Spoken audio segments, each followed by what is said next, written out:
પંચમહાલના હાલોલ તાલુકાના વાસેતી ગામે એક દુઃખદ ઘટના સામે આવી છે। પ્રેમ લગ્નના માત્ર 6 મહિનામાં જ ગાયત્રીબેન પરમાર નામની યુવતીએ નર્મદા નહેરમાં ઝંપલાવી આત્મહત્યા કરી લીધી। નહેરમાંથી તેમનો મૃતદેહ મળી આવ્યો હતો, ત્યારે પરિવારજનોએ મૃતદેહ બહાર કાઢ્યા બાદ હાલોલ રૂરલ પોલીસને જાણ કરી હતી। પોલીસે ગાયત્રીબેનના પિતા દ્વારા નોંધાવવામાં આવેલી જાણવાજોગ ફરિયાદને આધારે વધુ તપાસ શરૂ કરી છે।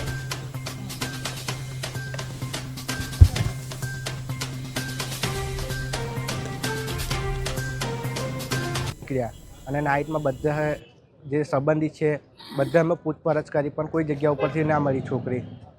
પછી બીજે દિવસ બી શોધી, અમે બધું જ કર્યું, બધા હગાવાલા ગયા, બધે ગયા તો બી ના મળી। અને બપોરે શોધતા શોધતા એક કાકા છે અમારે નર્મદા કેનાલ પર ભગીરથ ચોકડી, જ્યાં આગળ એ કાકાએ કે મેં જોઈ છે છોકરીને અને આ નહેરમાં કૂદ્યા છે બેન। ત્યાંથી અમે ગયા અને ચંપલ મળ્યા પછી અમે કેનાલમાં શોધખોળ કરી, નહેરમાં જોયું તો કાલે બપોરે લાશ મળી બપોરે, અને અમે બહાર કાઢીને જોયું તો એ જ હતી ગાયત્રીબેનની।